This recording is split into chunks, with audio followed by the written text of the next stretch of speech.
शरद पवार आज मुख्यमंत्र्यांना भेटणार। पवार फडणवीसांमध्ये कोणत्या विषयावर चर्चा होणार याकडे लक्ष। मनसेचा मेळावा पुढे ढकलला। सूत्रांची जय महाराष्ट्राला माहिती। रंगशारदा येथे रविवारी होणार होता मेळावा। माधुरी मिसाळ माझ्यात भांडणं लावू नका, संजय शिरसाट यांनी मवियाला सुनावलं। उपमुख्यमंत्री अजित पवार सरपंचावर भडकले। तुम्ही पैसे कमावता, बदनामी आमच्या राज्याची। हिंजवडीत पाणी तुंबण्यावरून अजित पवारांचा संताप। जीएसटी गुप्तचर यंत्रणेची नाशिकमध्ये छापेमारी। कपलेश्वर बिल्डिंगमधल्या सॉफ्टवेअर इंजिनियरची चौकशी। संशयितांकडून एक पिस्तूल आणि 6 जिवंत काडतुसं जप्त।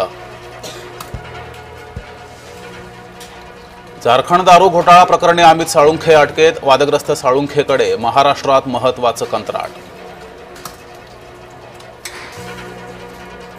जन्म प्रमाणपत्रावर महिलेचं सासर आणि माहेरचं नावही लिहा। औरंगाबाद खंडपीठाचे राज्य सरकारला निर्देश। पालघर, गोंदिया, चंद्रपूरला पावसाचा रेड अलर्ट। गोंदियातील शाळांना सुट्टी जाहीर, तर मुंबई, ठाणे, कोकणाला ऑरेंज अलर्ट। गुगल मॅपच्या नादात महिला गाडीसकट खाडीत। सागरी सुरक्षा पोलिसांमुळे वाचले प्राण। आणि आज कारगिल विजय दिवस। 26 वर्षांपूर्वीचा सैन्य पराक्रम गाजवला।